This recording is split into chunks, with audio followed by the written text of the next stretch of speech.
Don't skip, Phil and Kim with you, delivering our latest episode of the World Nomads Podcast. And we're discussing sustainable and ethical travel. Yeah, we took the podcast on the road, Phil, to a recent Travel Days conference featuring some of the most sustainable and ethical travel businesses in the market. Welcome to the World Nomads Podcast, delivered by World Nomads, the travel lifestyle and insurance brand. It's not your usual travel podcast. It's everything for the adventurous, independent traveler. Look, we're increasingly hearing about sustainable and ethical travel, and they're kind of, catchphrases, but what do they actually mean? We'll have a go at it here. Loosely explained, sustainable tourism is the idea of visiting somewhere and making a positive impact on the environment and the people whilst you're there. So, making sure they get something out of it as well as you get something out of it. And ethical travel is about being mindful of the impact that we have on places and people as we explore the world. I think you did good with that definition. Not bad, is it? Travel, by the way, is reportedly now the biggest industry in the world, bigger than oil. And 1 in 9 jobs globally or something like that, I think is another figure. It works in the travel and hospitality industry. It is huge. It is huge. So as we mentioned earlier, we will meet some of the most sustainable and ethical travel businesses in the market. We'll talk about voluntourism, the ethics of animal experiences, and as a bonus, this guy wasn't at the conference, but we meet a man spearheading a non-profit in the happiness and wellbeing movement. Our first guest is Daryl Wade. He's the co-founder of Intrepid Travel. We've all heard that name. It's the world's largest small group adventure and travel company. Daryl, where did it all begin? Oh, that's a long time ago. So even longer ago, I went to university in Melbourne and I met a guy on the very first day of orientation week who became a good friend, and 10 years later we started Intrepid together. So there's 2 of us and we were good mates for that 10 years. And so I suppose because we'd been such good friends and we'd travelled together at different times and got to know each other very well, and we knew each other warts and all, and we kind of thought, we can probably start a business together because we kind of know each other good and bad. So we did, and so we weren't from the travel industry, knew nothing about the travel industry, so made lots of mistakes as a result of that, but also got a few things right. And I think because we didn't know much about the travel industry, we kind of took a fresh look at what people actually wanted to do when they were travelling, and so came up with a way of travelling which at the time had never really been tried before. And when we first kind of took the product, our trips out to the market, we got a few looks as if to say, well, why would people want to travel like that? And so we were kind of thinking, well, either this is a good idea and because, no one's tried it and, it's an idea waiting to happen, or it's a really bad idea and we'll go broke. Yeah. Fortunately, it was the former, not the latter. What do you mean by like that? Well, I guess, we'd both done a lot of travel independently through Asia. And so as a backpacker, you hop on a train or a bus or, a donkey cart or whatever's going. And then when you get somewhere, you might stay in a guest house or you might stay in a national park lodge or whatever. And that's fantastic. And, we loved it at the time and still do love it, actually. But what we saw as the opportunity was people travelling in that kind of way. But if they only had 1 week or 2 weeks annual leave, we could because we knew what we were doing, we could travel really efficiently. And so we could do in a couple of weeks what it would take a backpacker to do in 4 weeks. Not because we're rushing, but just because when we got off the train, we'd have a vehicle to meet us. Or when we wanted to go trekking, we already had our guide sorted. Or if we wanted to go to a national park, we had the boat already ready to go. We didn't have to wait for a group of people to get the boat to go. So for us, it seemed terribly logical to travel this way with a small group of 10 people or so. But when we told our travel agent partners or people who we hope to be partners, they'd said, what, you're going to travel using local public transport and stay in local accommodation? No one will ever want to do that. And we kind of thought, oh, why? We like it, and so it was just not accepted at the time. If you went travelling, you'd be in a 40-seat coach or, in a ship or stay in a resort hotel or whatever, and they were all the kind of things we hated. Yeah. I guess you wouldn't have sat down with a pen and paper and said we want to travel sustainably and ethically. No, look, those 2 words probably didn't even enter our head, to be perfectly honest. I mean, within 3 or 4 years, I think we started to realise that that actually was a feature of what we were doing, but it was more a fringe benefit almost rather than actually in by design. And, one of our relatively early leaders. She was based in Borneo for a few years. She came back for a meeting once, and she was just saying, what we do is really quite amazing in terms of the positive impact we have on local communities. And we just started to think about that a little bit more as to, how is it that our form of tourism does indeed have positive impacts and some forms of tourism don't necessarily, and how can we kind of extend that and really get the benefit of that, both for the local community and for our travellers. It has to benefit everyone, otherwise it's not going to work. Yeah. When it all boils down, our travellers are going on a holiday. They don't want to be burdened with guilt or burdened with, worthy kind of acts. They just want to have a great holiday. But you can have a great holiday by travelling sustainably. These things aren't mutually exclusive. They actually work well together if you design it properly. Well, that's the whole thing about sustainable and responsible travel, that I find that it's not actually being led by any particular business or movement. No. It's businesses reacting to actually what the travellers want. Absolutely. They've all woken up to that, and they're demanding it. And, from, those businesses that do, like ours, you get incredibly happy clients. Well, what do happy clients do? They want to book it with you again, and they tell their friends and they tell their travel agents. And that's how our business grew from clients, not from us. I mean, we started with... we put $10,000 each into the business, and let me assure you, that was not enough to start the business. So it wasn't great. So if the clients hadn't done the marketing for us, the business wouldn't have worked. Simple as that. Word of mouth. So you didn't set out to be sustainable and ethical. It was more a mindset. But now, how would you encourage people to travel sustainably or ethically? I guess, what is Intrepid doing to make sure that's the case? Well, there's kind of two sides, I think, to that question. So one side is I don't really think it's up to us as a business to preach too much. We inform clients absolutely about, what the right and wrong thing is, because people like to be informed and they like to be kind of educated, I guess, on some things they don't understand. Like wildlife tourism might be an example, or carbon emissions is an example. But people don't want to be hit over the head with a stick on stuff like this. I go back to that point. People are on a holiday. They want to have a great holiday, and they want to do the right thing. Absolutely. But the other side of the question is more internal in terms of us as a business. What do we do to ensure industry sustainability, to ensure that clients do have a better trip, to ensure that our impacts on local communities and the environment are sound as we go. So, we start by employing people who know a lot more about this than I do, like anything. So we've got a responsible business team that work in the office, and that they design practices and policies that are pretty much unseen by a client, but ensures that we do the right thing on the ground. And that's, everything from carbon emissions through to animal welfare policy, human rights policies, and so forth. So you're doing the thinking for the traveller? Yeah, well, I think you've got to lead by example, don't you? It's all very well to get on a soapbox and preach and, complain and all the rest of it, but I think you've really got to get your own house in order first. And, if I can complain one thing about our industry, generally speaking, it is a little bit too passive on this issue as an industry. Sometimes you'll see people making lots of noise and whatnot about it, but, have you really done your homework, and have you actually got your done the real gritty hard yards at home to make sure that what you're doing is right? Well, tell us about that, because the entire business is carbon neutral, carbon positive now. Have we attained that? So, it's a long journey. How long have you got? Old boy, you're silly. Well, no. I mean, was it hard? Look, I think I'm going to say no. It's a qualified no. You don't want to scare the horses. Yeah. I'll kind of run you through the early days of that journey, just to fill you in. And I was just saying to someone before how it started for me as a personal journey, and this was I think it was late 2004, and we just won a fairly major award from the World Tourism Travel Council and for our responsible tourism practices. And, I was feeling pretty pleased with ourselves. We're so-called best in the world and all the rest of it. And I was heading off to Botswana with my family for a holiday. And at the airport, I thought, oh, gee, I don't have anything to read. And so I went with my eldest daughter and got a book, which was Tim Flannery's The Weathermakers. And Sophie said, so Dad, what's all this about? I said, well, it's about climate change. I don't really know much about it, but apparently there's a bit of an issue. There's too much carbon in the atmosphere and blah, blah, blah.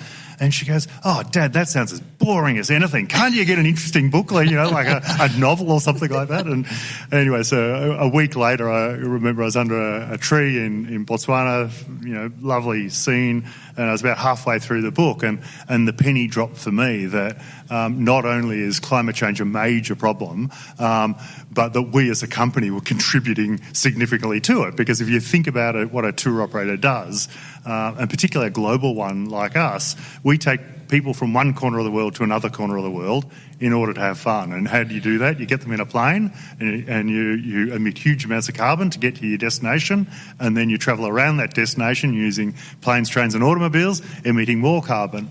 And so I guess I kind of thought, well, far be it for us to be seen as some kind of environmental hero or whatever. We're actually environmental vandals almost. And I came back quite worried, in fact. So got our leadership team together, said, hey, we've got to do something about this. First of all, you've got to read this book. And then about that time, or a bit, I think it's about 6 months later, The Inconvenient Truth with Al Gore came out, and I was kind of lucky enough to have a dinner with Al Gore, and we talked about tourism and whatnot. And so we made it our mission to get carbon neutral. So for the next couple of years, we went out to measure all our emissions. And so that by that, I mean, every train ride in Thailand or tuk-tuks or accommodation, and whether the accommodation is air-conditioned or fan-driven is different carbon emissions. And so we did this across about 1,000 itineraries around the world. And came up with a level. We then started to reduce or manage those emissions. So in certain places we would take a flight out of an itinerary and use a vehicle if it wasn't too inconvenient for travellers. So we got that bit down, and then finally we mitigated those emissions by offsetting the whole lot, by investing in wind farms in Turkey. I remember that was an early one particularly. And so 4 years later, after that journey started, we got signed off by Ernst & Young, the accountants, as being carbon neutral. So we'd kind of done the work. And so that was 10 years ago now, so have been ever since. So was Al Gore impressed? Yeah, I've seen him a few times since then, and I think he is, but I guess he's got bigger things to talk about and be worried about than us. Well, again, Daryl, when you sat down with your mate at uni, you wouldn't have been talking about carbon offset either. We sure wouldn't have. And had you have known that you would have a business that would be turning over $500 million, would you have finished that degree? Yeah, look, I did finish the degree, but I didn't think it did much for me. But, my partner's one of the few arguments we've ever had, actually. In fact, we've never had an argument at work, which is pretty amazing in 30 years. But one fairly heated conversation we had one night, I remember, is whether, because we did the same course at uni, whether our commerce degree actually was useful for us, and I maintained it was completely useless. He maintained we learnt a lot. I'm not sure who was right. Well, lovely to hear what you've got to say. Congratulations on your company. Congratulations on being carbon positive. Yeah, and thanks very much for having a chat with us. It's been great fun. Great to be here. Cheers.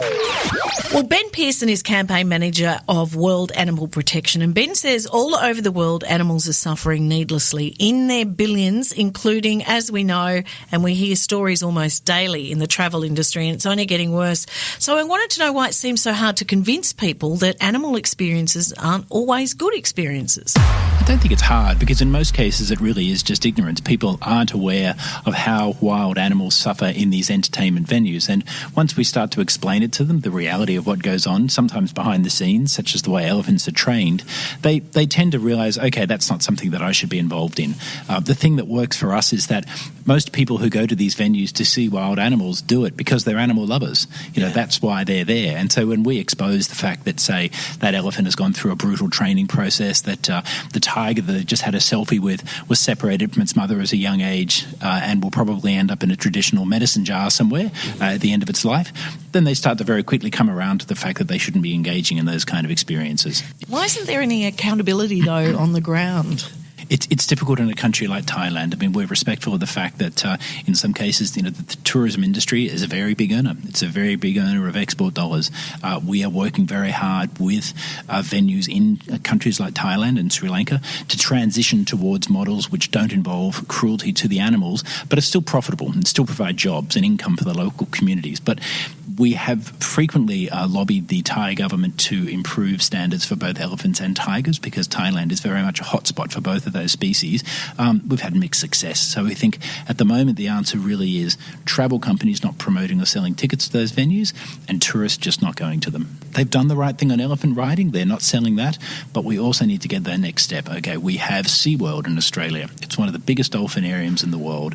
Those poor animals, those intelligent, beautiful dolphins, are in those small pools for 50 years or more. And it's completely unacceptable that they're treated that way. And no travel company that wants its brand associated with things like sustainability, as this current conference is talking about, should in any way be promoting or selling tickets to a venue which keeps dolphins in captivity. A lot of businesses will try to, greenwash what they do in a way by purporting to be involved in conservancy in some way or other.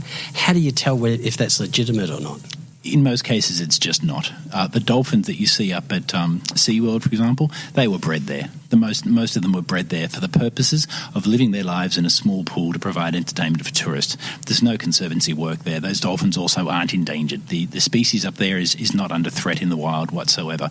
I will salute the fact that SeaWorld does do good work rescuing injured animals who've become stranded or hit by boats or things like that. They do good work on that, and they've in many cases managed to get those animals back to a state where they can be released, and we'd certainly like to see them continue to do that work.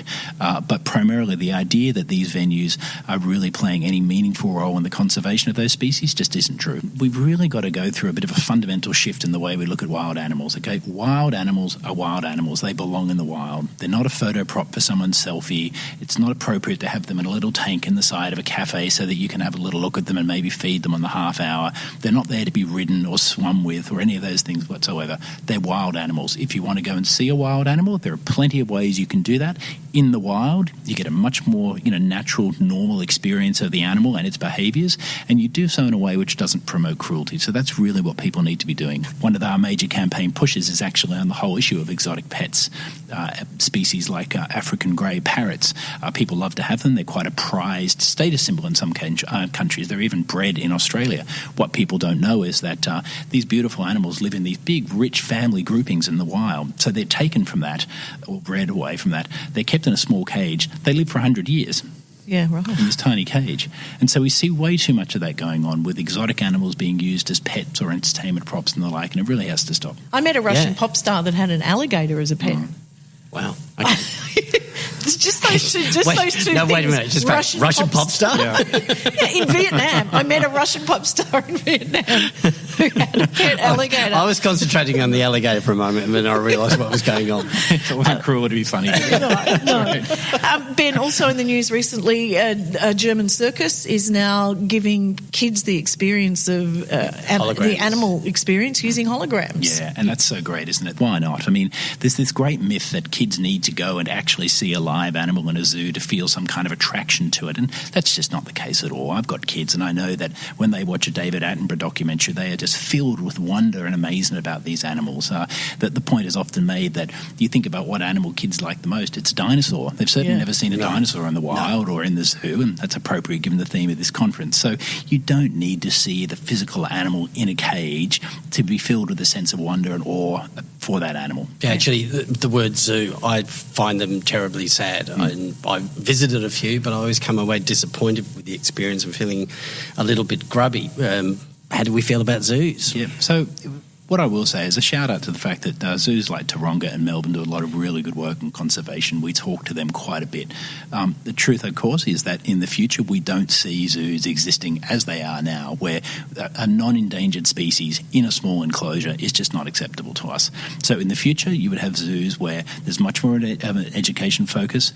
And yes, if there were animals that are there as part of a kind of conservation breeding program, we're open to that idea. But certainly the idea that you just have a whole lot of species that are not endangered being bred to live their lives in small enclosures is not something we support. I don't do enclosures anymore after I stepped on an endangered butterfly.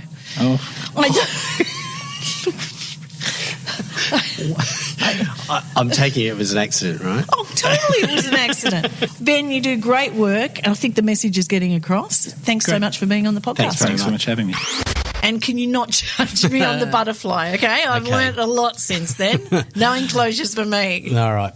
Look, just a quick pause right now to give ourselves a pat on the back here at World Nomads, because just recently we won the Best Travel Safety Initiative at World Nomads for our travel safety section, which, is pretty extensive. And the announcement, it was made at the Global Youth Travel Awards in Lisbon. Well done. Yeah, pretty good. Look, we also reached out to ask you how you travel sustainably and ethically. And we got some answers. Helen says she minimises flying, uses public transport or her own two legs, avoids staying in accommodation which displaces local residents. So that means staying in small family-run hotels rather than big, large chains. She opts for fans instead of air conditioning, avoids large cruise boats, travels in small groups rather than en masse, eats local food, show some respect to the local customs and religions, of course. Talks with local people. I love talking with local people. I have a go at the local language. I've just remembered all my high school French recently by necessity, and relish the fact that things just aren't like they are back at home. Oh, big tick, Helen, doing travel well. And Uli, that works with us here, she's a scuba diver, and she says do an island stay instead of a liveaboard. She says she always does an island stay because there's always less packaging for food and you don't need fuel to run the thing, and you can explore the local land area as well. When it comes to tour providers, she says go for small over large groups, family-owned business and local employees over big multinational operations, obviously. And she says she often gets in touch up front to check on certain things like the dive planning and safety standards, what species they'll be introduced to, and what else to expect on the dives. She says it's good to check out their website, social media and others. Social proof is always very important, of course, because that all gives a good indication about their practices. Like diving practice, is someone standing on corals or touching the fish? What initiatives do they do, like cleanups and things like that? And fish feeding, do you see the guide feeding the fish with chicken or bread? Look, and we heard from Dave, who says in Europe he tries to take advantage of rail and sail deals, getting the train to a ferry port and then crossing over to the other side of the ocean on a ferry, which is leisurely and a bit exciting too. I agree with them. I like travelling on boats. It's good. And, of course, it's more sustainable. Good on you, Dave. Dave's a fan of buses as well. So all some great tips there. You can share yours at podcast@worldnomads.com. That's it. Okay, Karen Flanagan is Principal Advisor for Child Protection at Save the Children. She's also a founding member of Rethink Orphanage's steering group. Now, she works to make sure children are kept safe and protected from harm through all aspects of Save the Children's work across 120 countries. We checked in to see how that works exactly. Well, thank you very much for having me. It's what we're trying to do is not make people feel bad about trying to do good. Yes. So it's an awareness-raising journey. And most people, when they realise the harms of institutional care on children, particularly when children have been taken away from their families for profit, are horrified. We make the assumption that all people want to help children, but we just feel that the Rethink Orphanages message has to reach people who are interested in doing the right things when they travel. Explain how it works for profit. It's a business model. There are unscrupulous people who realise that children can be commodified because Westerners and wealthy people want to give money to them, so they capitalise on that. So it's just another form of human trafficking. We know, we have evidence from many countries where children are trafficked from families and communities into these so-called institutions and orphanages. Their identities, they're de-identified. They become what we call paper orphans, and they're told to say to the tourists that their parents are dead, and if they don't, they could be harmed, or the parents could be harmed. So we've got extreme cases and evidence of those situations where children have been knowingly trafficked. Their parents don't realise what's going to happen to them. They think they're going to a better life or a good education, and then they never see or hear from them again. And a couple of the people in our group, Rethink Orphanages, had those experiences firsthand and realised that the orphanage they set out to run was doing a lot of harm, and that the children actually had parents. So they set about reuniting them all, and they've done that. Oh, fabulous. So what's the impact on the individual, on the child? Well, the evidence is overwhelming that taking children away from family units is really bad for them. And even children who live in dysfunctional families still will do better than children who grow up in institutional care. We see that in Australia. Absolutely. And why have we got a deinstitutionalisation policy? Because we know it's not good for children. So we would advocate foster care or local adoption for children who seriously cannot be looked after in their own families because it's too risky or harmful. We want to do the same in developing countries. We want to say if institutional care is not good enough for white children, it's certainly not good enough for you either, and we need to work with those governments, which is what I do in my role at Save the Children. I advocate with the policy and law reformers to get policies and laws enacted and resourced to protect children by not sending them to an institution, but by demanding and supporting families to take better care of their own children. So we want to do the same in developing countries. Is there any way that there's some sort of support given to those families as well, so they've got a better choice? Yes, so we say first and foremost, stop looking to Australia, for example, because the Australian government is no longer funding aid as much as it used to do. We're saying to the governments in Indonesia, in Thailand, in Cambodia, these are your children. You need to do better for your children. Don't look to other countries to support you. We will technically support you, but we just don't have the dollars anymore. So my job is to go in and teach them the evidence about the harms of institutional care, help them rewrite their policies and their laws, and work with other local organisations to mobilise around these issues. But most importantly, educate parents in communities. And now we're getting the governments to redirect the funding that they used to put into institutional care to family support and social protection. So we're trying to do all of those things. It's quite sophisticated, but I work at all those levels. So we call it system strengthening. So national government reform right through to the local families, educating and empowering them. No family wants to send their children away. They think, or it's been marketed to them, that it's a good thing for your children. And we have to get that message out. What sort of success are you having? It must be making an impact. Of course, I have to believe that. And of course, I know we are, but I haven't got a lot of hardcore evidence because we don't have a lot of funding to do proper research.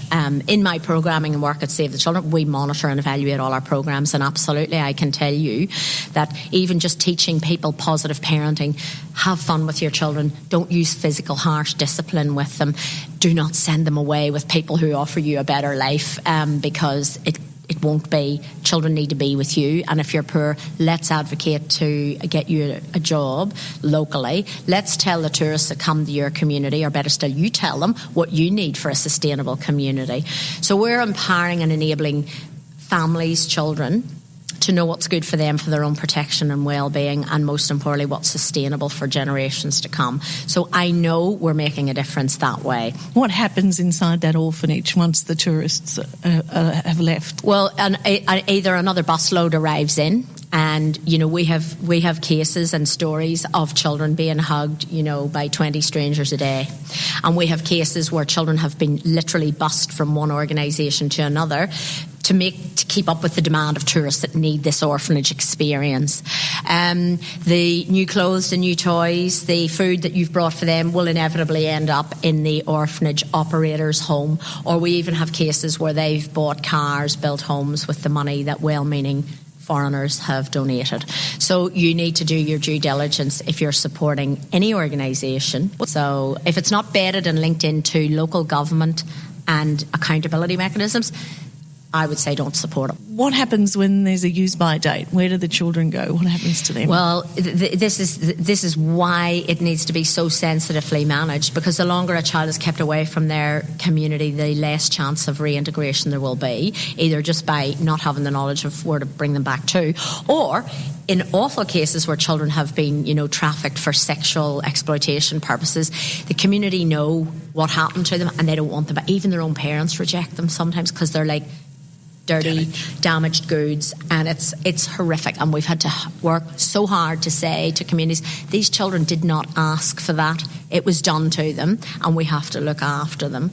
But yes, the older the children are, often they might end up on the street. They might end up having to do exploitative work, harmful labour, sex slaves, you name it, to survive, and they might end up on the street. And then the longer they're away, the less chance of a successful reunification. So that's why we have to get in as early as possible. So as a traveller, you might have good intentions, but you need to do due diligence. Absolutely, always. It's like shopping around for the best flight deal. If you want one of these feel-good experiences, ask yourself, whose needs am I meeting here? Is it my need to feel good about myself? Or do I really believe I can make a difference that's sustainable and doing no harm to whether it's the environment, an animal or a child? Great question to ask yourself. Well said, Karen. Mac Gawn is the founder of cleantravel.org, which is a fantastic name, says what it is on the can. Mac, tell us more. So Clean Travel is two things. It's a marketplace for locally owned ethical tours and activities around the world. And it's also a platform for these locally owned organisations to manage the business and sell more. And locally owned is the way... Locally owned is a big part of what we do. There's a very commonly quoted statistic from the UN around how 95% of dollars that are spent in a country leave the one that they're spent in. Our focus is on giving the local organisations the tools and access so that they can compete on a global market and reach these travellers directly. So how is that you can spend $100 but only $5 of it stays in the place that you're visiting? Because if you're visiting a country, say you're going from Australia to Tanzania or whatever, oftentimes, you're going with an Australian company and you're staying in an internationally owned hotel chain or eating in a restaurant where they might employ people locally, but the profits are leaving and going elsewhere. And so that's why we really focus on maintaining the same level of quality, the same level of service, having a great time, but that not only the people are being employed locally, but the profits are staying there to be reinvested. This is not a charity we're talking about. This is something that actually makes travel businesses work better. 100%, because I think sustainability has always been an issue in travel, but it's never been as much of a hot topic as it is now. A lot of travel brands are starting to really emphasise how sustainable they are. They're leading with that. It's part of the puzzle because sustainability is inherently part of having an authentic experience, because to continue to have that authentic experience, you have to infuse that sustainability into everything you do. And by being a local organisation, naturally you're going to hire local people. There's assumptions under there as well. Your suppliers are local. Your communities are local that you're kind of putting the money back into, and there's a ripple effect.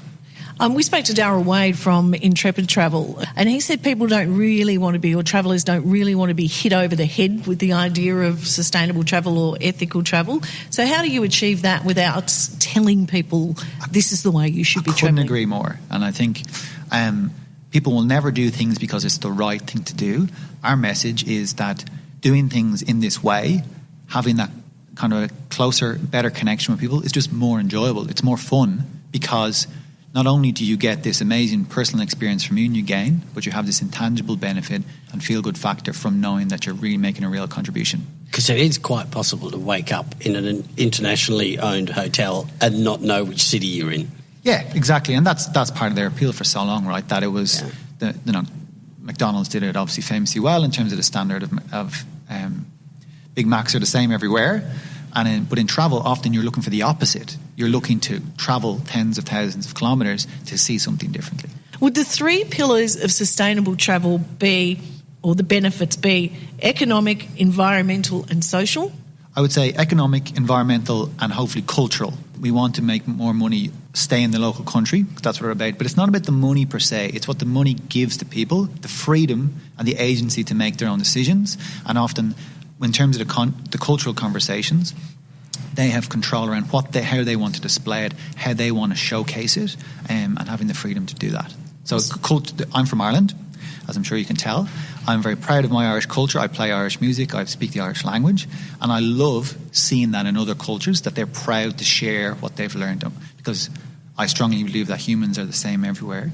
But that little layer of culture is kind of the spice of life, and it makes travel what it is. Well, World Nomads has an office in Cork. I was just going to say, shout out to all the nomads in Cork. In the Republic of Cork, as they like to call themselves. Do they? They do. They have a very, very independent mindset in that part of the country. Yeah. Interesting. Yeah. So how do you measure the success then of clean travel? For us, we don't want to complicate it too much. Sometimes I think in this space, people can kind of get very kind of bogged down in different metrics. A lot of times we look at simple things like when we start working with partners, we do a kind of a baseline survey. We see how much revenue they're getting per year, how many local people they're employing, the mix of men and women or people from kind of disadvantaged background. Again, where they're getting suppliers for. And then we pick a couple of those KPIs that make sense to those guys and we try and track them over time, every 3 to 6 months. Cool. Are you learning much from the conference? I'm learning that it's on the tip of everyone's tongue, sustainability, and that it's becoming a much more hot topic because it's people like Daryl and Intrepid. That was their differentiator for a long time about how sustainable they are. And now it's becoming the norm. And it's kind of now kicking on to what is the next step. I think for us, we're very much feeling that sustainability, it's great to have it as part of your division or an arm of your organisation, but it should be in your blood. It should be just part and parcel, baked into what you do. The beautiful thing about travel is if you spend a lot of time overseas, naturally you develop an empathy for other people and you realise that, you go anywhere. It's a common quote, but hard work and skills and intelligence are equally distributed around the world, but opportunity is not. And that's where travel can have a really powerful force to do good.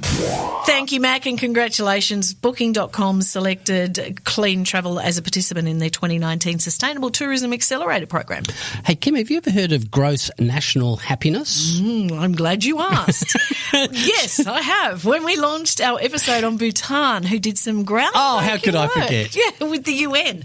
And they passed a resolution on happiness, didn't they? Yeah, okay. Well, look, now I want you to meet Paul Rogers, who talks more about that and explains what his organisation Planet Happiness is about. I've been a tourism planner for the last 20 years, advising governments in developing countries on how to develop the tourism sector to get as much benefits in terms of income and employment and other benefits to the environment and communities as possible. And I was fortunate to, after working in Nepal, where I did a PhD on ecotourism in the Everest region, I was very fortunate to be invited to Bhutan, where this was in 2002, and had a good introduction to gross national happiness and alternative approaches to development that focus on happiness and well-being rather than gross domestic product.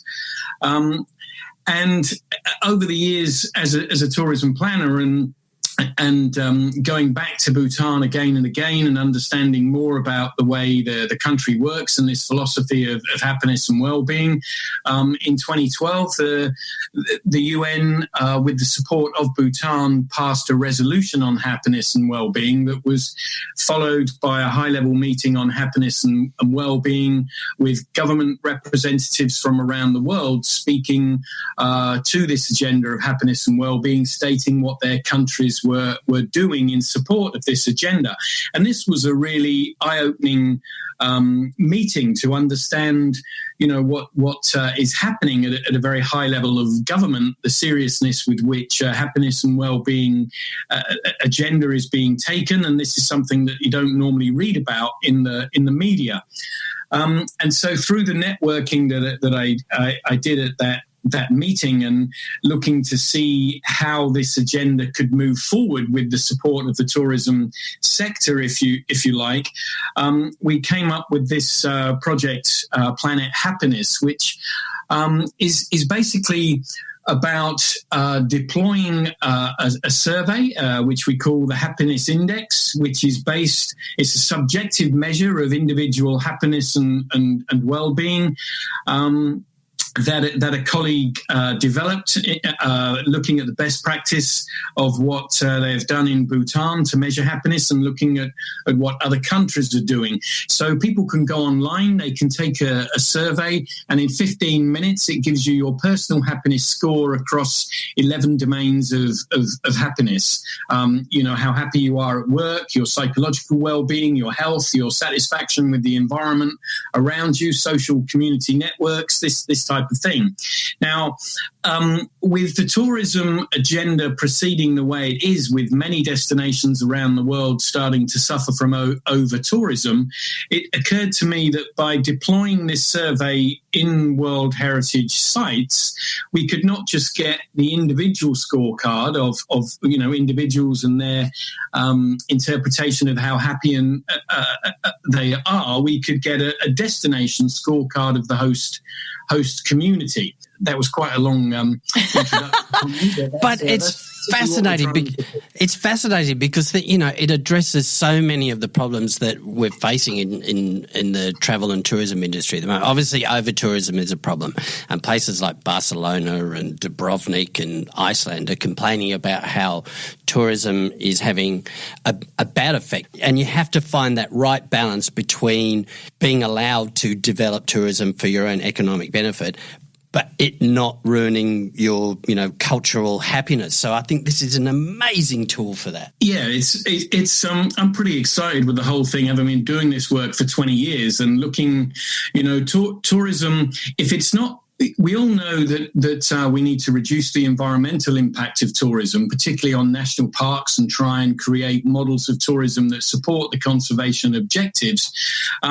But we also need to be increasingly mindful that tourism has to benefit the host community. And whilst the income and the employment is what creates the momentum for tourism to move forward, we now need to be looking at and finding new creative ways of ensuring that tourism delivers broader benefits to the host community, so that you don't end up with a situation like you do in Venice, where the residents start to move out of the area. We did speak about the happiness index when we did our episode on Bhutan as well. But what a fantastic way, if this could be integrated into all sorts of planning and development by government, not just tourism as well, but like taking into consideration the happiness of the people as important as the money. What a great step that would be. Yeah, I totally agree. Yeah, and the other thing that I think might be useful as well, these results I take it from the various sites are publicly available, is that right? Yeah. So as a traveller then, you can go and have a look at these and go,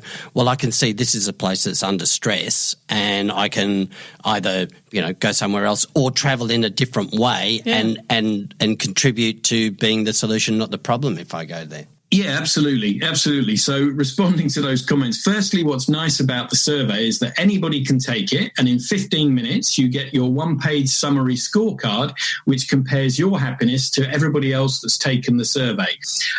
Then coming on to answer your question there, Phil. Yeah.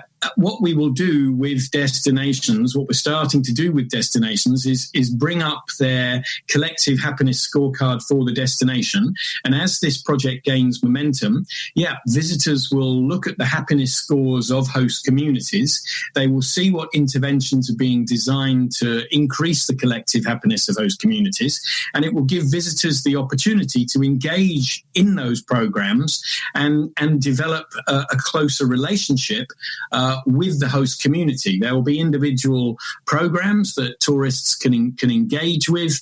There'll be all sorts of opportunities to contribute, for tourists to contribute to, in a more mindful way, to those host communities, which is this is the way that the sector is going, is visitors being more mindful and respectful and wanting to give something back to the communities they're visiting. We will share a link to the survey and Planet Happiness in show notes. I love it. Can't help but say that with a smile on your face. Next time you tune in, a return to our destination episodes as we explore Poland. And by the way, look out for our Responsible Travel Manifesto on worldnomads.com, and we'll put a link to that in the show notes too. All right. See ya. Bye. The World Nomads Podcast. Explore your boundaries.